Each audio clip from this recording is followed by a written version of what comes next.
So this is our Miracle Eye Complex, and I'm going to show you exactly how to use it. So you want to start by taking one drop on your ring finger, and it's specifically your ring finger as this one has the softest pad. So you want to pat it the whole way around your eye, and then you're going to use gentle circular motions to sweep it into the skin. Now it's specifically formulated as a serum, which means it's able to work much deeper within the skin and deliver 3 incredible benefits in one formula. So it's going to reduce fine lines, dark circles and puffiness simultaneously, and it also contains the most incredible skin tightening ingredients. So I always pat it across my lids to strengthen the skin there too, and also pop a little bit between my frown lines to help them out.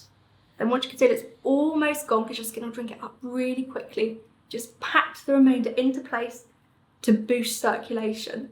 And this always goes under your face serum, both morning and night, and it's totally fragrance free and suitable for all skin types.